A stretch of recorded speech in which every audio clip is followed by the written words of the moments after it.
So the day after Mardi Gras, Kansas City holds its seemingly annual tradition of a Chiefs championship parade. Chiefs celebrate Super Bowl number 3 in the Patrick Mahomes era with their parade in Kansas City today. And I noticed, as we continue to discuss the fallout from the Super Bowl, that literally everybody and their mama watch.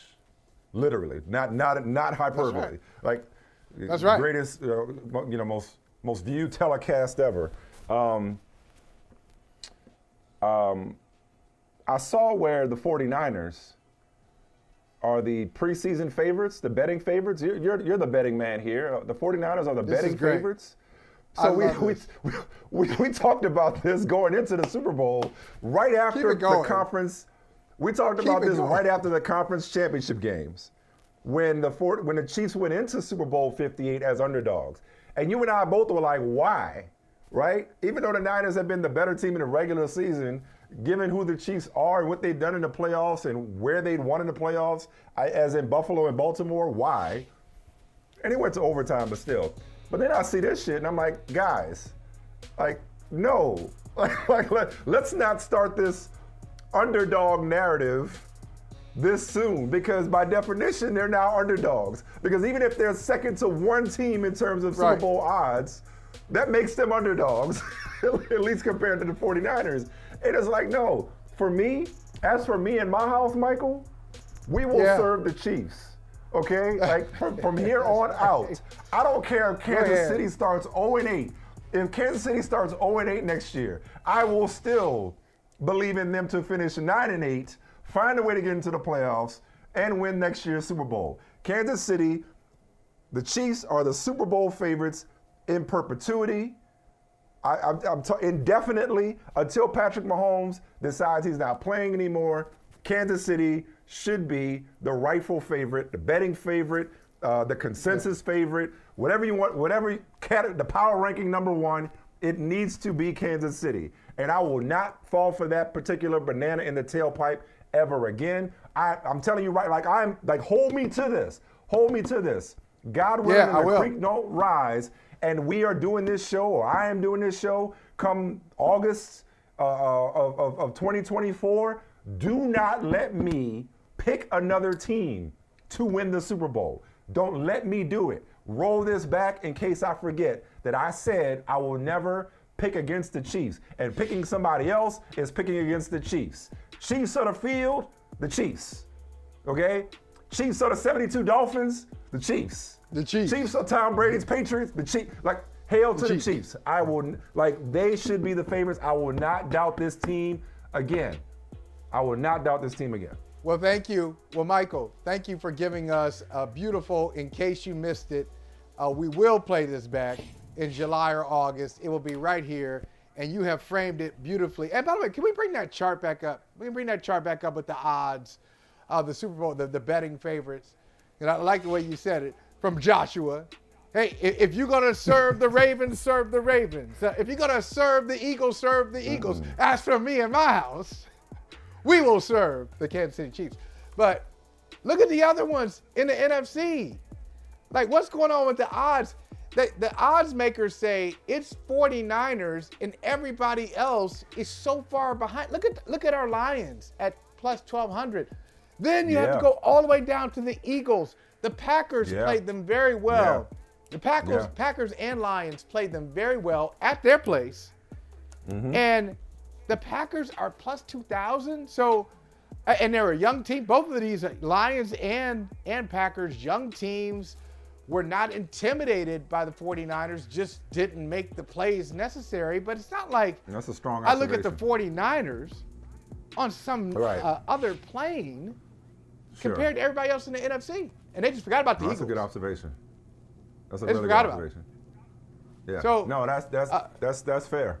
That's fair. They didn't run roughshod through the rest of the conference. But I would say this. Yeah. I'll say this, Mike. Vegas really likes Kansas City, even though Kansas City has the second best odds. Because to get to 3 Super Bowls, and you always talk about your Buffalo Bills. What an accomplishment to get to 4 straight. And they didn't win one, Yep. but to get to 4 straight Super Bowls is hard. So to say Kansas City is going to get back for the 4th time in 6 years, right? That's what it would be. Would that be 4? No, actually, would it be 5 and 6? Yeah, because they've been would to that be 4. 5 Super Bowls? 5. It'd be 5 and 7. Because they've been to 4. 5 and 7. That's right. Yeah, 5 they've and been to 7. 4. 5 and 7. So to get back to the 5th Super Bowl in 7 years in their 3rd straight, and to win 3 straight, which nobody's ever done, and look at those odds. So those odds are actually pretty good when you think about what a Super Bowl victory would represent for Kansas City. Vegas really likes them. They don't like them enough to say they're the standalone favorite, but given the historical challenges they'll face, and you think about the salary cap. I know some teams say, "Oh, we can always play games with the salary cap," but they really have to make some decisions. Chris Jones, L'Jarius Sneed is fantastic. Like those guys got to get paid. You already paid Patrick Mahomes. You've got some maneuvering. You've got some administrating to do before you get back to the Super Bowl. No, actually, I'm sorry. I misspoke. You would be right. You'd be right. Because it would be... No, I misspoke. It'd be right. Yeah.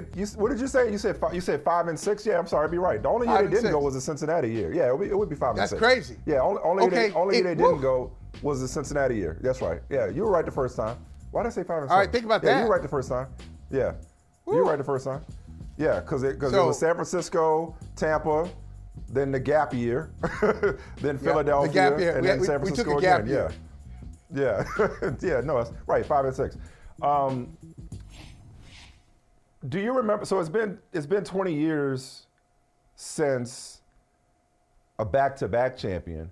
Do you remember feeling so confident about the Patriots after 2004? Because like as hard as it is, we talked about this Monday. Yeah, right. Because as hard as it is to get there, let alone get back, let alone go back to back, or go 3 years in a row as we're projecting. I feel like it's almost a foregone conclusion. And I know that's crazy because shit happens, right? And they got a lot of other good teams in the AFC. And I'm not taking it for granted how routine the Chiefs have made this. But it just feels like, well, of course they're going to be back. Patrick Mahomes is 28. Their defense was the youngest defense in the league and one of the best in the league. Steve Spagnuolo didn't leave. Hell, they may get Eric Bieniemy back.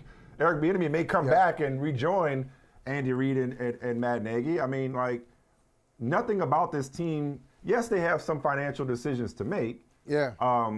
But they're so well run and they're so young in many spots, and so nothing about this team suggests like, like they got this. This was the end. This was the last dance. Like this didn't feel. I feel like Patrick Mahomes in the moment, even though that was more bravado than anything. I think it was also prophetic. He was like, yeah, it's a dynasty, but it's the beginning of a dynasty. We're not done. I don't think that was just confidence. He's speaking facts. Like not to say that Joe Burrow can't come back from injury and beat Patrick Mahomes again. I've said before, Lamar Jackson and Josh Allen, it's not that they can't, they haven't. Now, maybe they won't in the era of Patrick Mahomes, there's a subtle difference there. There's a nuanced difference there, but I don't think that they're somehow genetically predisposed to coming up short. So somebody could beat Kansas City. Like somebody could be. You're welcome. The chicken. Somebody could beat Kansas City. It just feels like a long shot to me. Like in terms of talking about odds, feels like a long shot that somebody knocks this team off, given the way they're constructed, and given how greedy 15 is about to get. All right, well, okay, a couple things there. So you asked me about the Patriots in their pursuit for 3 in a row. And I remember talking to Teddy Bruschi about this, a former Patriots linebacker. Teddy Bruschi's having a conversation with Tom Brady. They are on Robert Kraft's private jet. They're going somewhere. I can't remember. You know, somehow a Pro Bowl factors in here, but that doesn't make sense because they made a Super Bowl. Anyway, they were on a private jet. It was Teddy and Tom Brady, and they talked about winning three Super Bowls in a row. How nobody had done it, and this is a goal, and this is what we're going to do. And shortly after that, Drewski had a stroke. So that's where Drewski had the stroke, and he thought his career was over. And we know he retired, and he unretired, and he actually came back and resumed his career for another 3 or 4 years. Right. So what stopped them? What stopped them from winning 3 Super Bowls in a row? Turnovers. They won a divisional wild card game against Jacksonville. They went to Denver, the Jake Plummer Broncos. They went to Denver, and they had 5 turnovers. And they lost their first playoff. They had a 10-game winning streak in the playoffs. That's just nuts. They had a 10-game Is that the Ben postseason Watson winning Champ streak. Bailey game? Is that that game? That's the game. That's the game. Yeah. Exactly. Yeah. Chased them down. They didn't have cameras at that point, so I think they spotted the ball at the 1, or it gave Champ a touchdown, something like that. They got it wrong. He knocked it out of the end zone. Anyway, I bring that up, especially the 5 turnovers, because when we talk about, I love the way you say, hey, tell him I was in the age of Achilles, the age of Mahomes. Yeah, but some of these teams, it's not a mystery. He's great. Mahomes is great. Brady was great. Jordan was great. But there are opportunities for other teams. Brady did lose 3 Super Bowls. He lost 3. He did. He absolutely lost 2 to did. Eli. As He lost 1 to Nick the Foles. Patriots were, and to say nothing of the fact that there were any of the Patriots Super Bowl victories so lopsided that it was like, oh, this other team didn't belong on the same field with them. Like the first 3 were all famously by 3 points. You know what their biggest other 3 were. You know what their biggest Super Bowl win was? The biggest comeback in history against Atlanta. That was their biggest win. The Rams won? Oh, it was Atlanta. Okay, No. it was the 6 points against Atlanta. Yeah, okay. No, Atlanta. Yeah. No, you're right. No, the Rams was. Rams, was. right? But before Yeah, that, the Rams won. The Rams Yeah. was. But Yeah. when they got to number 5, when they won number 5, which was the 28-3, they win that. We all know down by 25. They win it in overtime, and that was their biggest Super Bowl victory. At that point, Yeah. that was their. Yeah. That was their Right. largest win. No, but you're right. in The the 3 Super Bowl. losses, yeah, it goes to show just how, even getting there, but just that last little step can be hard. But I feel as confident here's the about other the thing. Chiefs as you can possibly feel in an age of parity, supposed parity. Here's the other thing, and it sounds like excuses because look, I Kansas City, San Francisco, I was there. I was just an observer, really enjoying it. So it didn't really matter to me who won that game. But it sounds like what I'm about to say sounds like something a bitter fan would say. But I saw Tom Brady win a 2 conference championship games in the AFC.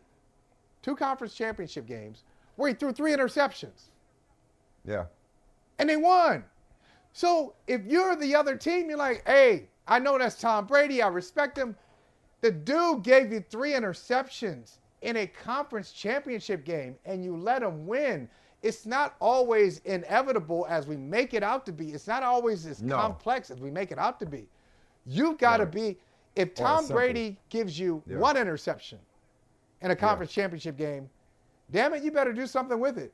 And if you don't, you can't say, oh, well, it's Tom Brady. No, it's you. Right. You're the problem. It's a foregone conclusion. Hey, thank you for watching Brother from Another. If you haven't hit that subscribe button, go ahead and do that now. Don't forget, you can catch us 3 to 4 weekdays on PeacockTV.com and on Sirius XM Channel 85.